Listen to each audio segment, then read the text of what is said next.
Bien-aimés, que Dieu vous bénisse, que la main de l'Éternel soit sur votre vie. Est-ce que tu es bien connecté? Est-ce que tu es bien posé? Aujourd'hui, je vais t'enseigner un peu. Je vais te parler et je sais que ça va te faire du bien. Je sais dans mon âme que ça va te faire du bien. Je vous avais dit depuis quelque temps que lorsque nous commençons notre moment de prière, le moment de prière en réalité commence dès l'instant que le groupe est ouvert. Dès l'instant que les versets bibliques souvent sont donnés dans le groupe, dès l'instant où souvent des images sont affichées dans le groupe Telegram. Et si quelqu'un n'est pas dans le groupe Telegram, je parle ça, c'est pour ceux qui vont suivre après sur YouTube. On va laisser en description le lien pour rentrer dans le groupe Telegram. C'est un groupe Telegram gratuit. Il n'y a pas une condition particulière. C'est un groupe où on enseigne la parole de Dieu et nous donnons libre accès à tout le monde d'entrer et d'écouter la parole de Dieu. C'est clair que c'est un groupe où il y a des gens qui viennent pour être édifiés. Il y en a d'autres qui se sont donnés comme profession d'être des espions qu'on ne paye pas. Donc c'est peut-être un passe-temps. Il y en a aussi qui rentrent pour, je ne sais pas, essayer de voir s'ils vont trouver des enseignements anti-bibliques, histoire de nous tenser, nous attaquer. Mais il n'y a pas d'enseignement anti-biblique. Tout ce que nous faisons se trouve au cœur de la Bible. Et nous enseignons et nous expliquons. Ce n'est pas parce que tu ne comprends pas quelque chose que dès lors, ce n'est pas de Dieu. Non, non, non. Ce n'est pas parce que toi, tu ne nous suis pas que ce n'est pas de Dieu. Dieu n'est pas ton disciple. Ce n'est pas toi qui le suis. Nous avons la parole de Dieu. Donc, c'est un groupe qui est ouvert à tout le monde, à tous ceux qui ont soif de la parole de Dieu, à tous ceux qui ont besoin de prier. Venez, nous allons prier le Seigneur et puis ça va vous faire du bien. Donc, le lien sera en description. Que Dieu vous bénisse. Alors, ce soir à 20 h, à l'heure donc de la prière, un groupe, une image a été posée dans le groupe. L'image a été postée et la question est de savoir ce qu'on voit. Donc, il s'agit de, comment on dit ça, de décrire l'image. On est autorisé même à l'interpréter après notre observation. Alors, l'image est là encore et beaucoup de personnes ont commenté. Marie dit qu'elle voit un animal avec des blessures sur son corps, une autre voit un animal blessé de partout. Notre frère Kwadjo Michael. Il y a Wilfried qui nous dit que c'est un hippopotame blessé qui broute de l'herbe. Qui broute de l'herbe, oui. Un hippopotame qui est rempli de traces et de blessures. Maman Ange Florence dit, il faut que son nom là, je mets L apostrophe à partir d'aujourd'hui. L'Ange Florence, qui dit c'est un animal dont le corps est parsemé de nombreuses entailles, mais qui malgré tout est en train de se nourrir tranquillement. Ah, ma fille qui dit c'est un rhinocéros qui est tout fissuré. Tout fissuré. Un rhinocéros. Elle est accompagnée par une autre maman aussi qui dit que c'est un rhinocéros. Au Kagyu dit c'est carrément un hippopotame rayé. Oh, oh. My God. Il y a le frère Télésphore qui dit que c'est un rhinocéros aussi qui a des blessures plaies sur le corps. Shalom, maman Florida. Donc, bref, toujours est-il que c'est un animal. De plus en plus, les gens disent que c'est un rhinocéros. Ainsi de suite. Donc, une chose est claire, il y a un animal qui est blessé de toutes parts. On est d'accord, nous tous, que c'est un animal. On est d'accord, nous tous, que l'animal est blessé. C'est la nature de l'animal qui est en train d'être discutée. Certains disent que c'est un rhinocéros, d'autres disent que c'est un hippopotame. Moi, je pense clairement que c'est un hippopotame. parce que le rhinocéros est différent. Le rhinocéros a même une corne au niveau du nez comme ça, du museau. Donc ça, c'est un hippopotame. Vous voyez bien les oreilles, même si on ne voit pas l'entièreté de la gueule dans les herbes, les pattes, le corps. Cette façon d'être là, c'est un hippopotame et clairement, il est blessé. Et nous allons enseigner à partir de cette image aujourd'hui. On va y revenir. Est-ce que quelqu'un peut dire « come on » et on commence? Tu vas prendre ta Bible, on va lire le verset de base. Sincèrement, tu vas apprendre des choses aujourd'hui. En toute sincérité. Tu vas prendre ta Bible dans le livre de Luc. Luc 22, verset 39. On m'entend? Après être sorti, il alla selon sa coutume à la montagne des Oliviers. Ses disciples le suivirent. Lorsqu'il fut arrivé dans ce lieu, il leur dit, « Priez, afin que vous ne tombiez pas en tentation. » Puis il s'éloigna d'eux à la distance d'environ un jet de pierre. Et, s'étant mis à genoux, il pria, disant, « Père, si tu voulais éloigner de moi cette coupe, toutefois, que ma volonté ne se fasse pas, mais la tienne. » Alors un ange lui apparut du ciel pour le fortifier. Qu'un ange de Dieu vienne te fortifier au nom de Jésus. Amen. Étant en agonie, il priait plus instamment, et sa sueur devint comme des grumeaux de sang qui tombaient à terre. Après avoir prié, il se leva et vint vers ses disciples, les disciples qu'il trouva endormis de tristesse. Il leur dit, « Pourquoi dormez-vous? Levez-vous et priez, afin que vous ne tombiez pas en tentation. » Il faut dire Amen. Amen. Nous avons lu du verset 39 au verset 46 de Luc 22. Bien-aimé, ce passage est un passage bouleversant. Ce passage est rempli de messages. Mais nous allons nous appesantir sur ce que le Seigneur nous permet en ce jour d'étudier. La Bible nous dit que Jésus, il part à la montagne et évidemment ses disciples le suivent. Parce qu'ils sont disciples de Jésus, ils le suivent dans son mouvement. Un disciple, il suit son maître. Et Jésus va à la montagne. On voit déjà que la scène est une scène de tristesse. Parce que Jésus est sur le point d'être crucifié en réalité. Et il est conscient que le nombre d'années qu'il a passé dans la chair sur terre est arrivé à son terme. Et il sait qu'il doit souffrir d'énormes souffrances pour l'humanité. Et ce jour-là, il prie et il dit, si seulement Dieu pouvait éloigner cette coupe, toutefois, non pas lui, sa volonté en tant qu'humain 100% homme, mais que la volonté divine soit celle qui s'accomplisse.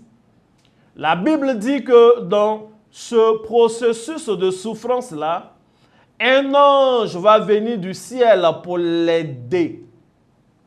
Un ange va venir du ciel pour le soutenir afin que cela soit supportable. Je veux dire à une personne, je veux dire à un enfant de Dieu, il faut par moment qu'on se lève et qu'on revendique nos droits. Il est clair qu'un enfant de Dieu peut traverser des moments difficiles. Mais lorsque je lis la Bible, lorsque des enfants de Dieu, des fils et des filles d'alliance traversent des moments difficiles, il y a toujours des anges qui interviennent. Quels sont ces déserts qu'aujourd'hui, en 2024, nous traversons sans l'intervention d'un ange? Ce n'est pas normal. Quand Jésus s'est retrouvé dans le désert, Il y a eu des anges qui sont venus le servir après la tentation. Nous, on est tentés, on vient, on prie, mais il n'y a pas d'ange qui vient, ce n'est pas normal. Lorsque le peuple était en train de traverser le désert, il y avait la gloire visible de Dieu qui les conduisait, tantôt comme une nuée de feu, tantôt comme une colonne de feu, tantôt comme une nuée simple, mais qui les couvrait. Vous savez, la colonne de feu a cette capacité-là de les éclairer pendant la nuit. Donc le peuple traversait le désert, mais le peuple ne marchait pas dans le noir. La colonne de feu avait cette capacité de réchauffer le peuple parce que dans le désert, quand il fait nuit, il fait froid. Dieu avait voulu que le peuple passe par le désert, mais quand même, il les éclairait, quand même, il les réchauffait. On a besoin de voir la puissance de Dieu, même dans nos moments difficiles. On a besoin de voir des signes qui nous prouvent que Dieu est avec nous. Parce que l'absence de Dieu, son silence total, est insupportable pour nous, les fils et les filles d'alliance. La nuée a cette capacité de les rafraîchir pendant qu'il fait jour. Parce que dans le désert, quand il fait jour, sincèrement, il fait chaud. Bien-aimé, tu peux passer par un désert, mais ton désert ne doit pas être éternel, mais ton désert doit être adouci par la présence de Dieu.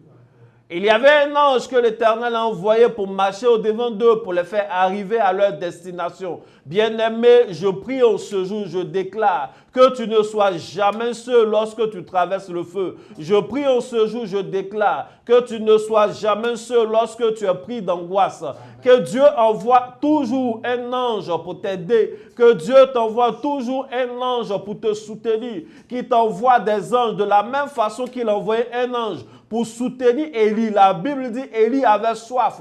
Élie avait faim. Il était couché dans l'agonie. Il pensait même qu'il allait mourir. Il appelait même la mort sur lui. Mais la Bible dit un ange de l'Éternel est venu. Et l'ange lui a fait du gâteau afin qu'il mange, qu'il retrouve de la force pour continuer le chemin. Je déclare que Dieu t'envoie des anges pour t'aider. Que ce soit des humains, que ce soit des anges totalement spirituels. Peu importe la forme que ces anges prendront. Mais Dieu t'envoie maintenant même des aides pour t'aider, des aides pour te permettre de continuer le chemin, des aides qui viendront te donner du matériel, te donner une parole de réconfort, te donner un conseil, te montrer leur présence, peu importe, mais quelque chose pour te permettre de tenir dans cette saison d'angoisse, des choses pour te permettre de ne pas rester là, mais que tu continues le chemin.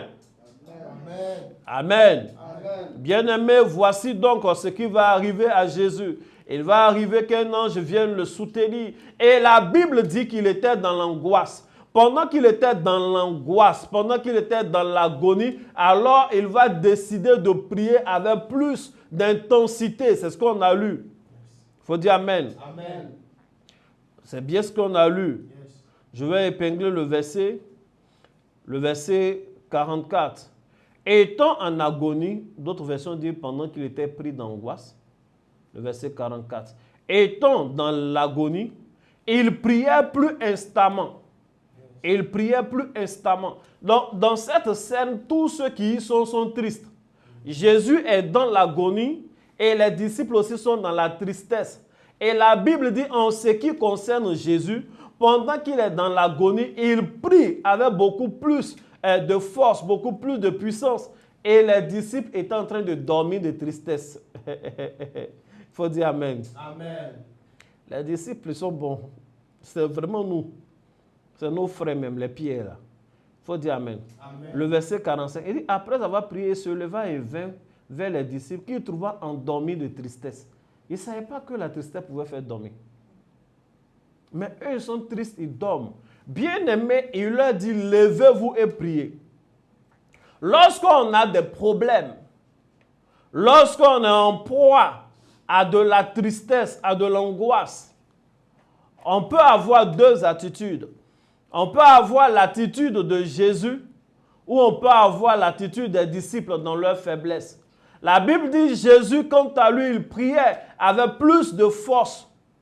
Et les disciples, quant à eux, ils dormaient de tristesse. Jésus a dit, ce n'est pas la bonne méthode. Levez-vous et priez. Yes. Bien-aimé, la prière est une solution. La prière est la solution. Tu as le droit d'être triste. Tu as le droit d'être dans l'agonie à cause de ce que tu subis. À cause de ce que tu as déposé ton CV partout et on ne te prend pas. Oui, tu peux souffrir. Oui, tu peux être pris d'angoisse. Mais pendant que l'angoisse est là, la meilleure attitude, ce n'est pas de dormir comme les disciples ont dormi. Le sommeil ne change pas. La Bible dit, Jésus, il priait avec plus d'instance.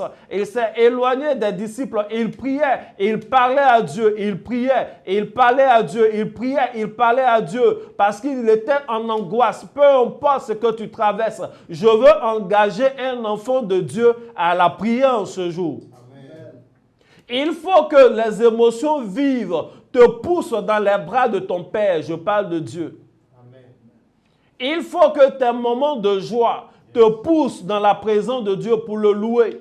Il faut que tes moments de peine te poussent dans la présence de Dieu. C'est peut-être cruel ce que je veux dire, mais dormir triste ne change pas la chose. Il a dit aux disciples, non, ce n'est pas ce qu'il faut faire là, maintenant. Levez-vous et priez pour ne pas tomber en tentation. Levez-vous et priez car l'heure est grave. Levez-vous et priez car nous sommes en pleine bataille. Il faut dire Amen. Amen. Et la Bible dit, Jésus était en train de prier. Je viens dans mon thème comme ça. Tout ce que j'étais en train de dire là. Je préparais ton cœur. Je n'ai pas oublié que notre thème, c'est comment être béni dans son travail. Ce truc-là qu'on est en train de dire, c'est le travail de Jésus. Jésus était venu pour sauver l'humanité. Et tout se jouait là. Il avait le libre arbitre. À partir de là, il pouvait refuser de vivre la passion. Il pouvait refuser d'aller à la croix. Il pouvait changer d'attitude. C'est là le nœud de son travail. La Bible dit que Jésus était en train de prier. Jésus était en train de prier. Jésus était en train de prier. Et pendant qu'il priait, il va commencer à transpirer abondamment. Et la sueur qui sort de lui va prendre maintenant l'apparence. En fait, ce n'est pas qu'une apparence. Il va même sortir des gouttes de sang de son corps qui vont tomber sur la terre. Et il transpire jusqu'à transpirer du sang. Il faut dire Amen. Amen. Le verset 44. Étant en agonie, il priait plus instamment et sa sueur devint des grumeaux de sang qui tombaient à terre. Et sa sueur, quelqu'un peut dire ça? Devint des grumeaux de sang qui tombaient à terre. D'autres versions disent, et étant en agonie, il priait plus instamment et sa sueur devint comme de grosses gouttes de sang qui tombaient sur la terre. Et se trouvant en agonie, il priait plus instamment et sa sueur devint comme des gouttes de sang découlant jusqu'à terre, des gouttes de sang tombant à terre. La sueur de Jésus va devenir du sang qui tombe à terre. Si j'ai un thème à donner à mon intervention de ce jeudi soir, c'est la sueur et le sang.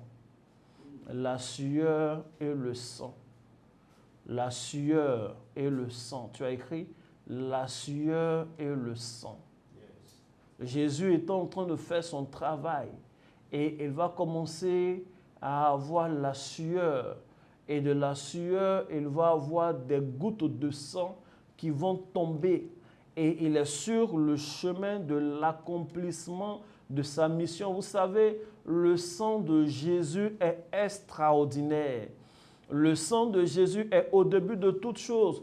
Beaucoup de personnes, nous sommes d'accord que c'est le sang de Jésus qui a accompli son travail. C'est le sang de Jésus qui nous donne le salut. Mais je voudrais dire à une personne que le sang de Jésus n'a pas commencé à couler le jour où il a été crucifié. Le sang de Jésus a commencé avec son histoire. Le sang de Jésus a été au début de son travail. Le sang de Jésus a été au nœud même de son travail. Le sang de Jésus a été à la fin de son travail. Jésus n'a pas voulu commencer sans le sang. La Bible nous dit même que le jour qu'il naît, tout enfant qui naît, naît dans le sang. Tout enfant qui naît et qu'on coupe le cordon, il y a le sang. Donc, dès le premier jour où Jésus est né, son sang a coulé sur la terre.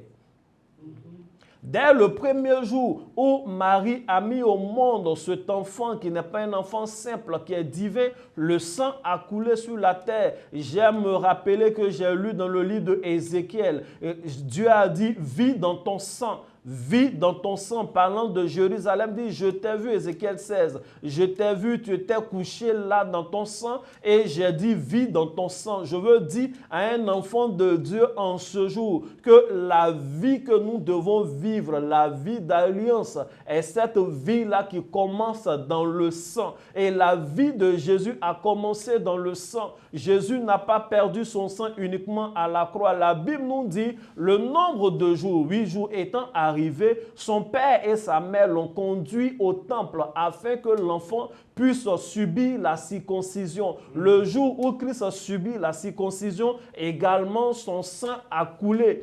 Je veux dire à une personne qu'à plusieurs étapes, le sang de l'alliance était déjà en train de faire le travail. La vie de Jésus a commencé avec le travail. Les choses ont commencé dès le début par des alliances où il y avait le sang. Le sang de Jésus a commencé à couler ce jour-là, où il était en train de prier et pleurer à Gethsémanée. Je suis en train de parler de Gethsémanée. Les autres fois, on peut dire qu'il y avait des pressions extérieures. Lorsqu'on coupe le cordon le jour où il naît, il y a une pression extérieure. Lorsqu'on procède à la circoncision, il y a une pression extérieure. Plus tard, lorsqu'il va recevoir des coups de fouet, il n'était pas encore à la croix, il va saigner également, mais il y avait une pression extérieure. Lorsqu'il va partir à la croix, qu'il sera cloué, on va le percer sur le côté. Il va porter avant tout ça une couronne d'épines. Son sang va couler avant de mourir. Mais tout ça, il y avait des pressions extérieures. La blessure vient de l'extérieur. Mais ici, la Bible nous dit qu'il n'y a pas de pression extérieure. Il n'y a pas un homme qui est venu le blesser. Il n'y a pas une lame qui est passée par là. Il n'y a pas une épée qui est passée par là. Mais il est en train de prier et il y a la sueur. Et au milieu de la sueur, il y a du sang qui sort sans qu'il ne soit blessé physiquement.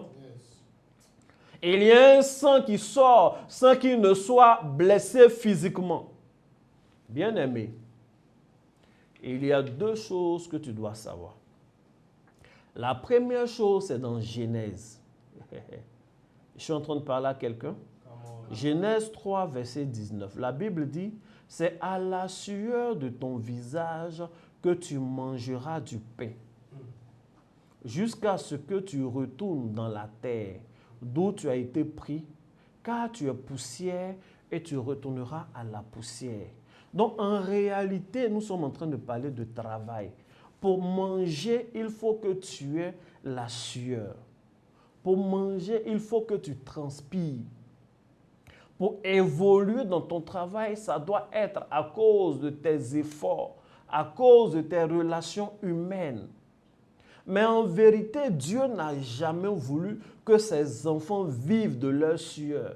C'était une parole d'un père qui est fâché, une parole d'un père qui est découragé.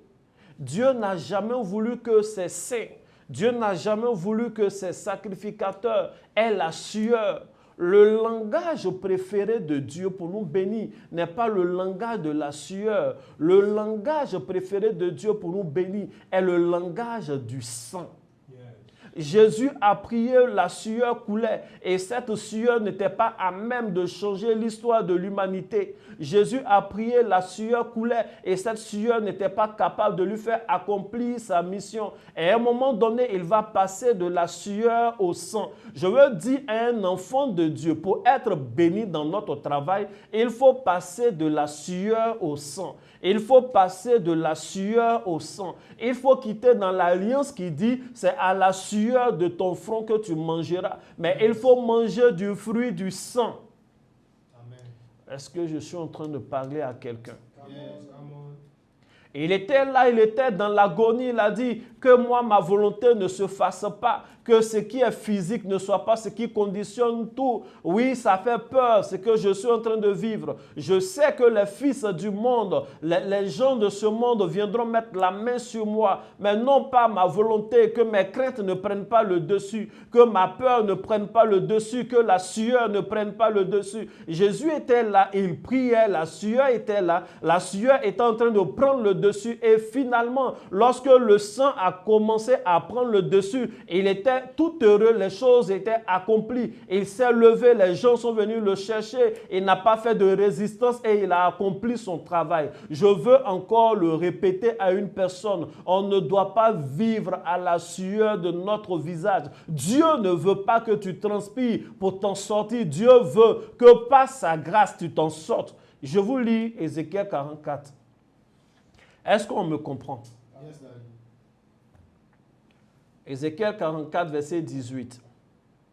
Ils auront des tiares, on parle des sacrificateurs, ils auront des tiares de lin sur la tête et des caleçons de lin sur leurs reins. Ils ne se céderont point de manière à exciter la sueur. Dieu est en train de dire que ces sacrificateurs, même dans leur habillement, doivent s'habiller de sorte à ne pas transpirer. En fait, Dieu ne veut pas que les choses soient liées à notre sueur. Ça, c'est sa véritable volonté.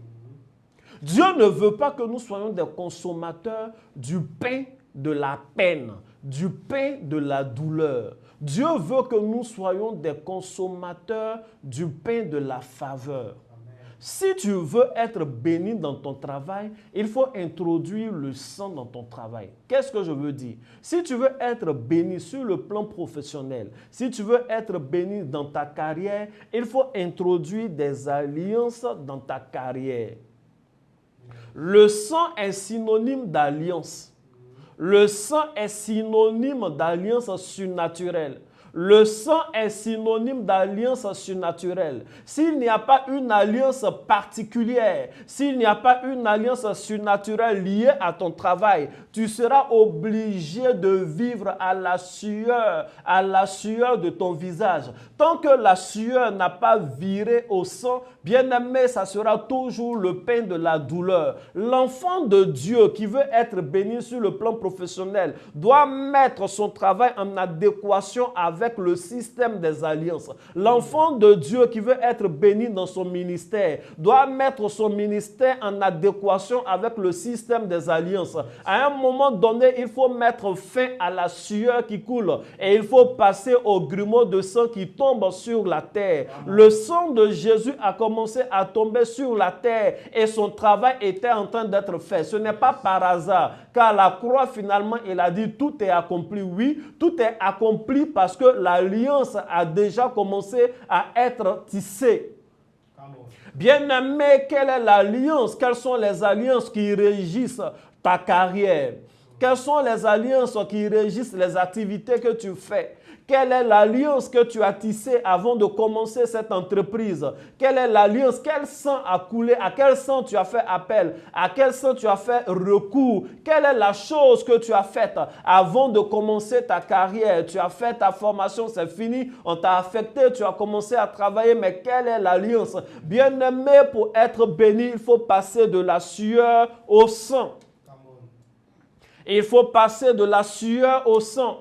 On a besoin nécessairement d'un fluide. On a besoin nécessairement d'un liquide. À nous de choisir quelle est la voie dans laquelle nous voulons évoluer. Veux-tu évoluer dans la voie de la sueur de ton visage? Veux-tu évoluer dans la voie de la malédiction adamique? Ou veux-tu évoluer dans la voie du sang de l'alliance? Il faut dire Amen. Amen. Je ne vais pas durer sur ça. C'est vrai que c'est le cœur de mon message. Mais ce sont des choses que nous savons.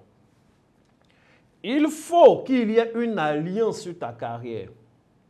Il faut qu'il y ait une alliance sur ton travail. Et les alliances liées à notre travail, les alliances qui engagent le sang, qui engagent le système spirituel sont simples. Bien-aimé, tu travailles, il faut payer la dîme. Il faut payer la dîme, c'est un sacrifice. Oui. Il faut payer la dîme. Bien-aimé, tu travailles, tu sers Dieu, il faut payer la dîme. La dîme n'est pas un truc pour les laïcs. La dîme est une alliance pour les enfants de Dieu, pour les fils d'Abraham dans l'alliance. Donc, ce n'est pas une histoire réservée aux fonctionnaires seulement. C'est réservé aux fonctionnaires, en fait. Ça concerne les fonctionnaires, ça concerne ceux qui sont les entrepreneurs, ça concerne les hommes de Dieu. Ça concerne tous ceux qui vivent et qui respirent, tous ceux qui reçoivent quelque chose un jour. Tu ne peux pas évoluer avec la sueur. Tu ne vois pas que tu fais plein d'efforts pour avoir peu de résultats. Il faut honorer, il faut sacrifier à la coutume de la dîme et des offrandes. C'est important. Il faut dire Amen. Amen. C'est important. Pour tous ceux qui me suivent, vous savez que ce sont des choses que j'enseigne. Bien-aimé, la faveur de Dieu est allée sur Abel parce que Abel a offert les prémices. Abel a tué des bêtes pour Dieu. Abel était le premier qui a versé du sang pour Dieu.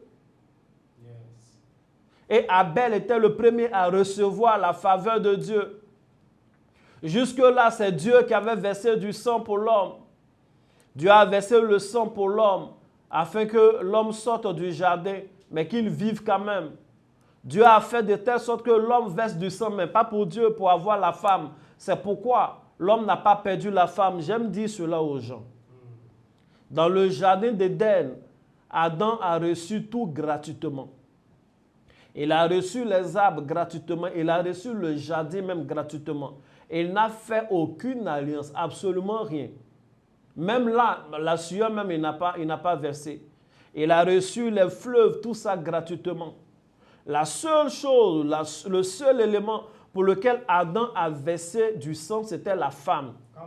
C'est pourquoi au jour du châtiment, Adam a tout perdu. Mais il n'a pas perdu son foyer, il n'a pas perdu la femme. Parce qu'il avait payé un prix pour la femme. Yes. Dieu n'a pas séparé le couple. Parce que ce couple-là était sorti de l'homme. C'est Dieu qui a fait le processus. L'homme a versé du sang avant d'avoir la femme. Yes. Les choses pour lesquelles on a versé du sang, les choses pour lesquelles on a fait des sacrifices, sont des choses qui durent dans nos mains et on ne les perd pas. Amen. Amen. Les choses qu'on reçoit tout le temps gratuitement sont des choses qu'on peut perdre facilement gratuitement. Yes. Bien-aimé, même quand tu reçois gratuitement, il faut sceller par une alliance. C'est la grâce de Dieu qui a permis que tu aies ce travail. Il faut sceller par une alliance. Il faut le faire de façon régulière. Il faut le faire de façon fidèle. J'ai donné des secrets. J'ai dit, prenez le psaume 128. Faites la prière, utilisez le verset 2. Déjà, il y a des témoignages. Comment détruire la main sèche. Il y a des rituels, mais il y a des attitudes de tous les jours. Et l'une des attitudes de tous les jours, pour avoir des mains constamment bénies, il s'agit de donner. La Bible dit que leur père a dit, la voix que j'entends là, c'est la voix de Jacob. Mais les mains que je suis en train de toucher sont les mains d'Ésaü. Parce que tu as les mains d'Ésaü, je te bénis. L'odeur de mon fils est comme l'odeur d'un champ que l'Éternel a béni. Voici comment Jacob a commencé à prendre la bénédiction. Et il a pris la bénédiction parce que ce jour-là, ils ont tué une bête, le sang est versé, ils ont fait la cuisine et il a donné à son père. Yes. Bien-aimés, dans nos vies, la voix qu'on entend, c'est la voix de la sueur. La prière ne doit pas être seulement, on ne doit pas parler seulement, mais on doit offrir. Qui voit de quelle histoire je parle? Je suis en train de parler de l'histoire de la bénédiction entre Ésaü et Jacob. Leur père a dit qu'il veut bénir son fils Ésaü. Le fils est parti, mais finalement c'est Jacob qui est venu avec la bête, qui est venu avec la nourriture. Il avait mis plein de poils sur sa main. Et lorsque le père a touché les mains, il a écouté la voix. Il dit, cette voix qui est en train de parler là, ce parler en langue que j'entends là, ça c'est parler en langue de Jacob. Cette manière de crier, de prier que j'entends là, ça je sais qui est en train de prier, qui est en train de parler. Je sais que c'est un Ivoirien qui prie. Je sais que c'est un Congolais qui prie, un Gabonais qui prie. Mais les mains là, est-ce que ça c'est des mains de quelqu'un qui donne? Et quand il touche les mains, il dit effectivement ces mains, ce sont les mains d'Ésaü. Parce que tu as les mains d'Ésaü, je te bénis. Tu es comme un champ que l'Éternel a béni. Ma question en ce soir, bien-aimé, est-ce que tu as les mains d'Ésaü? Est-ce que tu as les mains d'Ésaü? Tu as la voix, tu pries bien, tu parles bien en langue. Mais est-ce que tu as les mains qui sacrifient? Est-ce que tu as les mains qui donnent les prémices à Dieu? Est-ce que tu as les mains qui donnent les offrandes à Dieu? Est-ce que tu as les mains qui donnent des bêtes pour faire les agapés? Est-ce que tu es passé de la sueur au sang? Est-ce que tu es passé de la sueur au sang? Le jour que tu décides de passer de la sueur au sang, alors tu passes du pain de la douleur au pain de la faveur. Et il faut que tu sois une fille et un fils de l'alliance. Jésus a commencé à couler du sang. Jésus a commencé à transpirer du sang pour accomplir son travail. Bien-aimé, je suis presque en train de terminer. Il faut que tu sois dans un système d'alliance. Il faut que quand tu commences un travail, tu donnes le premier à Dieu. Il faut donner tes prémices à Dieu. Ça va te bénir. Ça va bénir tes greniers. Et il y a des hommes de Dieu, des serviteurs de Dieu, qui n'ont jamais fait d'offrande comme ça dans leur vie. Quand il fait offrande, c'est qu'il est à l'église. L'homme de Dieu, le dirigeant dit, bien-aimé, c'est l'heure des offrandes. Mais il va se lever seulement comme ça, venir te trouver, toi, son père spirituel, pour dire, papa, tiens. Il y a des gens, ils ne font pas. Et après, ils sont étonnés. Non, moi, je suis beaucoup moins, tout ça. Quand je prie, il y a des miracles, mais il n'y a rien. Tu n'as rien parce que tu es encore à l'étape de la sueur. Tu es à l'étape de la sueur. C'est pourquoi tu prêches mieux que moi.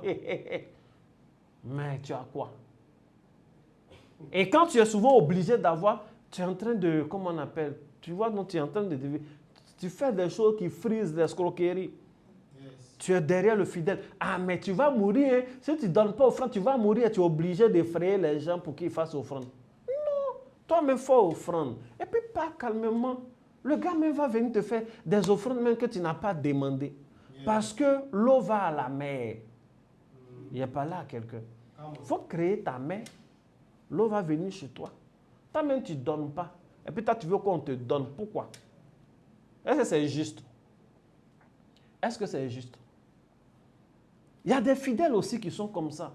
Et il ne manque aucun jour de prière. Culte du soir, il est là. C'est déjà bon, j'encourage ça. Prière sur Éternel, il est connecté. Jour d'offrande, jamais là. Dernier samedi, il n'a jamais donné mouton pour que les autres mangent.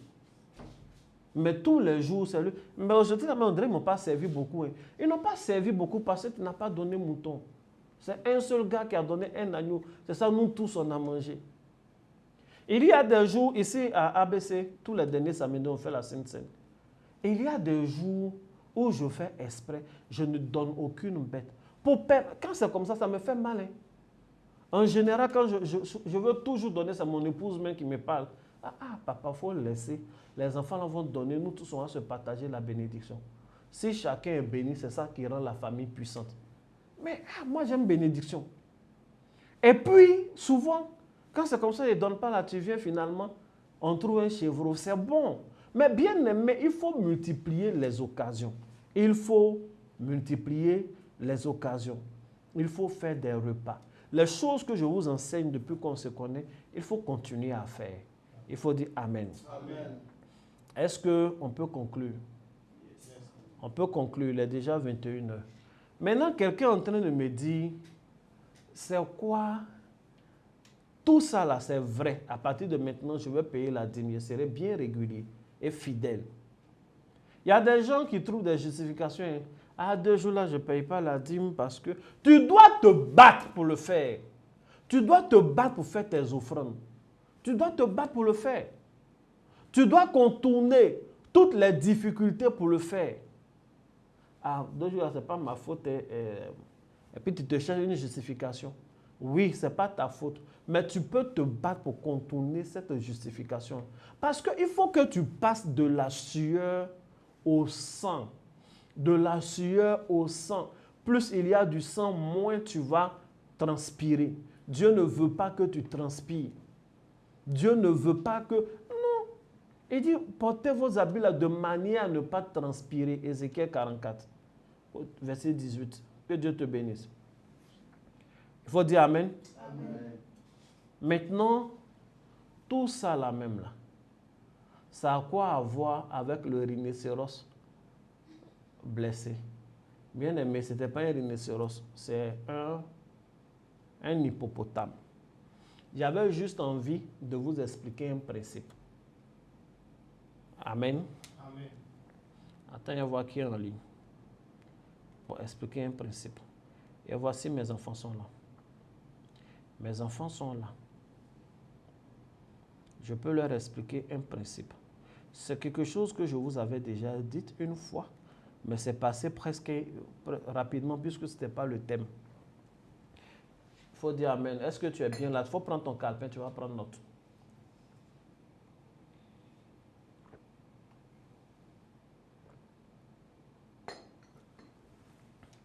Amen. Voilà ce que je vais te dire. Le monde dans lequel on est là n'est pas un monde propre aux esprits. La vie sur terre, c'est pour les hommes. Les cieux sont les cieux de l'Éternel, mais il a donné la terre au Fils de l'homme, dit la Bible, dans le livre de Psaume. Donc, on vit ici, là. C'est, comment on appelle? C'est pour les hommes, ici et pour nous. Donc, les esprits ne durent pas éternellement sur terre. Pour que les esprits durent, il faut des éléments pour les maintenir. Quand je dis les esprits, je parle de tous les esprits. À un moment donné, les esprits sont mal à l'aise sur terre, sont mal à l'aise dans notre environnement physique. C'est pourquoi il faut des éléments naturels, des éléments qui appartiennent au règne de l'homme ou qui sont sous la gouverne de l'homme pour maintenir les esprits. C'est pourquoi sur terre, vous allez voir, les génies ne sont pas dans le vide tout le temps. Ils vont trouver une forêt sacrée, ils vont s'abriter. Il va trouver un arbre dans lequel il va se mettre. Et même l'arbre dans lequel le génie se met, c'est bon, c'est un arbre, c'est physique, c'est biotique, mais il ne peut pas durer éternellement si ce n'est pas entretenu par une adoration ou par le sang qui verse, qu'on utilise pour adorer ces choses. On peut faire un masque et il va avoir un esprit qui va rester dedans parce que c'est physique, c'est le travail des mains d'un homme. Mais à un moment donné, il faut adorer, il faut verser le sang pour lui permettre de durer longtemps. C'est pourquoi vous allez voir, dans tous les villages, il y a un fou. Souvent, le fou n'est pas un fou juste pour des histoires médicales, mais il est fou parce qu'il a été choisi comme une ambassade des esprits de la région, des esprits de la zone. Ils habitent en lui. Comme ça, ils peuvent agir dans la zone pendant longtemps. C'est pourquoi vous verrez qu'il y a des fous dans ces lieux-là qui marchent et qui font le tour du village ou qui traversent le village de long en large. Ils parcourent le village pour faire travailler les esprits dans le village. Nous avons vu ça aussi dans la Bible avec le fou de Gadara. Le fou de Gadara était une ambassade ambulante remplie des esprits de la zone. C'est pourquoi le jour où Jésus croit à cet homme, il dit « Nous sommes une légion ». Et quand Jésus veut chasser les esprits lui demandent pardon de ne pas les chasser hors du pays. Il dit « Ne nous mets pas hors du pays ». C'est-à-dire ils sont prêts à abandonner leur ambassade. Ils sont prêts à abandonner la vie du jeune homme. Mais que Jésus permette au moins qu'ils restent dans le pays, dans la zone. Parce que c'est une zone où ils sont adorés. Vous réalisez que quand Jésus finit de délivrer l'humain, les gens du village sont venus, ils savent ce qui vient de se passer. Et ils ont décidé de chasser Jésus. Parce que sur les esprits là sont partis dans la mer Et ils savent quelle est la procédure à faire pour que ces esprits trouvent une nouvelle ambassade, c'est-à-dire il va y avoir un autre fou. Je suis convaincu à 100% qu'en dehors de la délivrance du fou de Gadara, il y a eu un autre fou dans ce village-là qui est devenu l'ambassade des génies de ce pays. Il ne nous met pas hors du pays. Il ne s'agit pas de sortir hors de l'enfant. Il faut dire Amen. Amen. Vous n'avez pas souvent l'impression qu'il y a des histoires étranges dans la Bible. Il y a une histoire que je trouve étrange, la lutte de Jacob et un ange de Dieu. Jacob lutte avec l'ange de Dieu et l'ange lui dit, il faut me laisser partir car le jour est en train de se lever. Il va faire jour, il faut que je parte. Mais pourquoi? Il cache quoi? Mais parce qu'il va faire jour, il n'a pas le droit d'être encore sur terre. Quand un esprit vient sur terre, il y a un moment où il doit partir ou alors où il doit être maintenu par certaines procédures. Come on, je suis en train de parler à quelqu'un. Ça ne vous fait pas penser à un film, comme on a l'habitude de dire, un film vampire. Un vampire qui dit, il faut que je rentre rapidement, le soleil se lève, je vais brûler. Mais là, sauf que là, ce n'est pas un vampire, c'est un ange de Dieu, l'ange de l'Éternel qui dit à Jacob, laisse-moi partir parce que le jour se lève. Ça veut dire que son temps qui devait se manifester ainsi physiquement sur la terre était arrivé à expiration. Il faut dire Amen. Amen. Et il y a des histoires comme ça, plusieurs dans la Bible. Pourquoi je vous explique tout ça? Je vous explique tout ça pour vous dire que l'histoire de Jésus à la montagne de Gethsémani est une histoire pareille. Son temps de vie dans la chair sur la terre était arrivé à expiration. Parce que la terre, là, c'est pour les gens qui sont 100% humains. Donc quand Jésus vient, quand il emprunte un véhicule et qu'il vient, à un moment donné, le temps est arrivé qu'il change de forme, qu'il se métamorphose, que le divin prenne totalement le dessus. Et pour ça, il doit mourir. Donc, il était devenu comme, entre griffes, le vampire qui, le jour en train de se lever, il doit partir. Il doit s'en aller. C'est pourquoi, quand il était en train de prier à la croix, comme on appelle, à la montagne de Gethsémani, au départ, il transpirait jusqu'à ce qu'il y ait des grumeaux de sang. Il faut dire Amen. Amen. Il faut dire Amen. Amen. Pourquoi je vous explique ça? Quelqu'un qui aime bien faire les recherches va se rendre compte que, vous savez, l'image que je vous ai montrée, l'hippopotame que vous avez vu, qui est blessé de toutes parts, je veux vous apprendre que personne n'est venu le blesser. Il n'y a pas quelqu'un qui a pris une lame pour venir taillader cet hippopotame-là. Ce petit hippopotame a commencé à transpirer le sang. Ses lames ont commencé à devenir des lames de sang. Toute sa peau a commencé à saigner parce qu'il a duré trop longtemps sur terre. Il était temps qu'il retourne dans l'eau. Quand les hippopotames sortent de l'eau et qu'ils durent trop sur la terre et que leur temps de vie sur la terre est terminé, ils doivent retourner dans leur eau, leur corps commence à transpirer du sang. Leur corps commence à transpirer du sang. Comme tous les hippopotames, on appelle ça les lames de sang de l'hippopotame ou la sueur de sang de l'hippopotame. Donc quand Jésus est sur terre et qu'il commence à prier et que sa sueur devienne du sang, ça veut dire que son temps de retourner sous sa forme céleste est arrivé. Et il est comme ce hippopotame-là qui doit retourner dans l'eau. Maintenant, pourquoi j'ai dit tout ça là? Bon, ça vient d'où ce parallèle que je fais avec l'hippopotame? Ça vient de Job 40. Je vais lire le verset 10 et le verset 14. Job 40 dit, « Voici l'hippopotame, à qui j'ai donné la vie comme à toi. Il mange de l'herbe comme le bœuf. Le voici, sa force est dans ses reins et sa vigueur est dans les muscles de son ventre. Il plie sa queue aussi ferme qu'un cèdre. Ses nerfs et ses cuisses sont entrelacés. Ses os sont des tubes d'airain. Ses membres sont comme des barres de fer. Il est la première des œuvres de Dieu. Celui qui l'a fait, l'a pourvu d'un glaive. Il y a d'autres versions qui disent, il est le premier-né de toute la création. Celui qui l'a fait lui a donné une épée, ou a fait de lui une épée. Bien-aimé, ne vous y trompez pas. Le premier-né de toute la création s'appelle Jésus-Christ. Amen. Amen. Il ne s'agit pas de l'hippopotame physique qui serait la première-née de toute la création. En fait, Job est en train de dire que le premier là, la première-née de toutes les créatures, le premier-né de toutes les créatures, c'est l'hippopotame.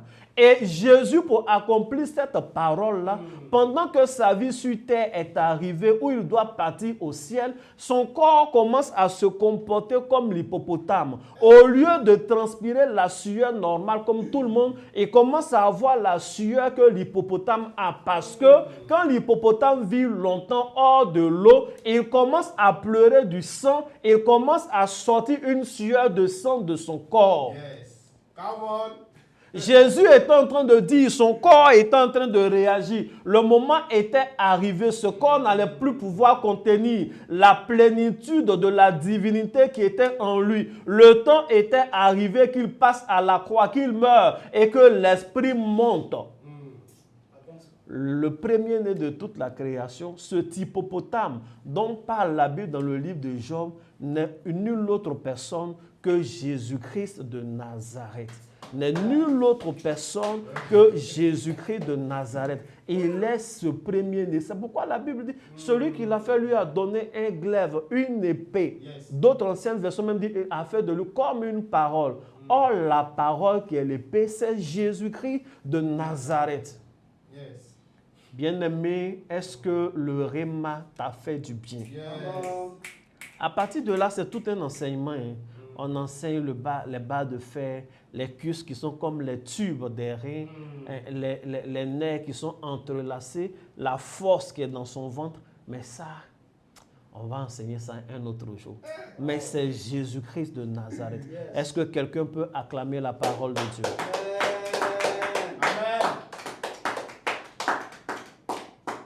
Bien-aimés, voici ce que j'ai voulu partager comme parole avec vous aujourd'hui. L'idée générale, je souhaite que tu passes de la sueur au sang. Et il faut que tu sois un homme des sacrifices. Il faut que tu sois un homme qui donne la dîme, qui donne les prémices et qui donne des bêtes. Il faut que tu sois un fils des alliances. Il faut que tu opères des rituels. Et il faut qu'on fasse des rituels pour toi. C'est comme ça on fait pour être béni dans son travail.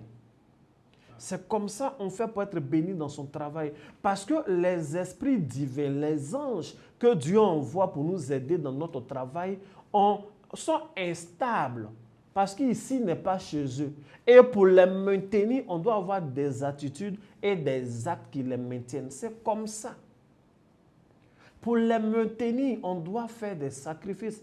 C'est pourquoi le corps est en train de partir et Jésus a permis qu'il y ait le sacrifice à la croix, afin que son esprit demeure avec nous. Même que son corps ressuscité a fait 40 jours encore avant d'être enlevé au ciel. Il faut procéder à des sacrifices. Bien-aimé, passe de la sueur au sang. Passe de la sueur au sang. Passe de la sueur au sang. Passe de la sueur au sang. Passe des efforts simples à des sacrifices. Passe à des efforts simples à des alliances. Il faut que tu aies des alliances. Il faut que tu aies des alliances. Il y a des gens qui n'ont jamais été capables de donner la totalité d'un salaire à Dieu. J'ai déclaré ici 2024. Commence ton année par la folie. Viens donner le premier salaire. J'ai pu compter du bout du doigt d'une seule main, la moitié même d'une main, les gens qui ont obéi à cette folie-là. Je trouve ça bizarre. Je trouve ça bizarre. Je trouve qu'on soit ainsi et qu'on ose se comparer à des gens qui sont capables de tuer des humains. Et qu'on ose se comparer à des gens qui sont capables d'offrir un membre de leur propre corps pour réussir. Le gars n'a pas peur de couper son pied pour réussir. On ne te demande pas de couper ton pied. Jésus a déjà donné son pied. Toi, ton pied, non. Donne l'argent à Dieu. Donne l'argent. Fais des rituels. Quand Jésus est venu, il ne nous a pas donné l'argent. Il n'a pas commencé à distribuer l'argent. Quelqu'un a remarqué ça? Il a distribué du pain, il a donné sa vie, il n'a pas donné l'argent. Ce qu'il ne nous a pas donné, donnons-lui, afin qu'il nous donne ce qui nous manque, afin qu'il nous donne sa faveur et qu'il nous donne sa grâce. Amen. Que Dieu te bénisse, que la main de Dieu soit sur ta vie. Notre enseignement de ce jour tire à sa fin. Le samedi, nous serons ici pour prier encore. Et le thème, ce sera un culte prophétique. Le thème, c'est « Mes mains feront des miracles financiers ». Mes mains feront des... En tout cas, viens avec tes mains seulement. Viens. Viens avec tes mains, viens avec la foi. Dieu va opérer des miracles à partir. C'est-à-dire, Dieu va prendre tes mains. L'argent que tu n'as jamais touché, tu vas toucher. Amen. On est en train d'avancer. Et le 1er juin, nous avons un programme spécial. Le thème, c'est May Day. J'ai mis le mois de juin, j'ai décrété par la puissance de Dieu, le mois de juin, le mois des supplications. C'est un mois où nous allons supplier Dieu pour certaines choses. Nous allons crier à Dieu comme le peuple d'Israël a crié à Dieu. Il y a des choses, quand on lit la Bible, le peuple d'Israël souffrait. Quand il crie à Dieu net, Dieu les délivre. Nous, pour nous, les comment? Il y a longtemps, on crie. Hein? Crie pour certaines choses, là, tu cries à rien. Peut-être que c'est notre voix là qui ne crie pas fort. Peut-être aussi qu'il y a des secrets qu'on n'a pas. Ces choses-là seront enseignées tout le mois de juin. Je veux dire à une personne, c'est l'heure de faire des offrandes. Toute cette période-là. Les numéros que nous affichons, que vous connaissez, les 2 numéros et un 3e numéro MTN plus 225 05 que nous mettons dans les groupes, sont les seuls numéros, ces 3-là, sur lesquels il faut faire des offrandes. Tu peux venir aussi à ABC, à Bergerville, faire en main propre. Il faut venir participer aux prières de samedi. Il y a des choses extraordinaires qui se passent. Je vous ai dit, donnez l'argent. Quand on insiste sur l'argent, c'est pour que tu exposes ta vie à Dieu. La dernière fois, je ne sais pas si vous vous souvenez, à partir de l'argent d'un monsieur, j'ai dit son nom. Et puis c'était effectivement l'offrande qu'il avait déposée. Ça, ce n'était pas la première fois que Dieu m'utilisait pour ça. Mais j'ai compris que l'argent que nous donnons à Dieu expose notre vie. Dieu voit le problème qui ne va pas et il règle le problème qui ne va pas. Que la main de Dieu soit sur votre vie et qu'il vous bénisse abondamment. Est-ce que tu peux acclamer le Seigneur?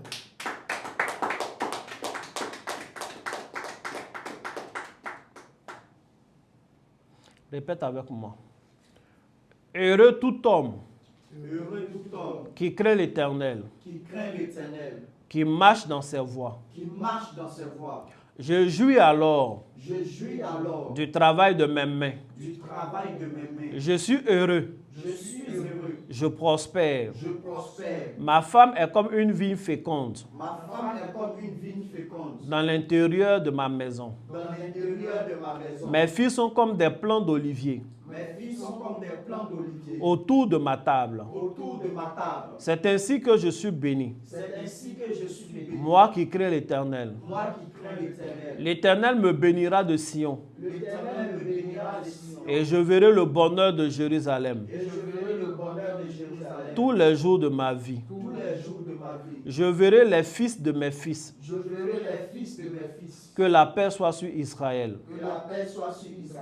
Dis Amen 3 fois. Amen. Amen. Amen. Fais tes mains comme ça. Seigneur, je prie maintenant que tu bénisses la vie de toutes ces personnes connectées, la vie de toutes ces personnes qui ont entendu ta parole en ce jour. Je prie, Père, que tu ouvres les écluses des cieux sur leur vie. Que tu arroses chacun de la bénédiction. Éternel Dieu de gloire, arrose les mains, arrose les carrières, arrose les entreprises de tes filles et de tes fils. Au nom de Jésus, arrose les ministères de grâce. J'interdis tout ministère pauvre au nom de Jésus. J'interdis tout ministère pauvre au nom de Jésus. J'interdis tout ministère pauvre au nom de Jésus. J'interdis tout échec dans l'entreprise au nom de Jésus. Amen. Que tout ce que tes fils et tes filles sèment produisent en milliers et en centaines de milliers. Au nom de Jésus-Christ de Nazareth. Agrée leur prière personnelle. exauce le vœu de leur cœur. Opère des promotions. Opère des promotions. Que tout vent de licenciement soit dissipé au nom de Jésus. Amen. Que tout vent de fin de carrière soit brisé au nom de Jésus. Amen. Que tout vent de fin de carrière précoce soit brisé au nom de Jésus. Amen. Que ta faveur soit sur les vies. Que tes fils aient de longs ministères. Amen. Des ministères glorieux. Amen. Glorieux en témoignage. Amen. Glorieux sur le plan numérique. Amen. Glorieux sur le plan des réalisations. Amen. Glorieux sur le plan de l'argent. Amen. Qu'il en soit ainsi et pas autrement. Amen. Au nom du Père, du Fils et du Saint-Esprit. Au nom de Jésus-Christ. Amen. Amen. Bien-aimés, que Dieu vous bénisse. Que la main de Dieu soit sur votre vie. À très bientôt, à samedi à partir de 16h. Soit là pour la Sainte Seine, soit là pour la prière. Shalom.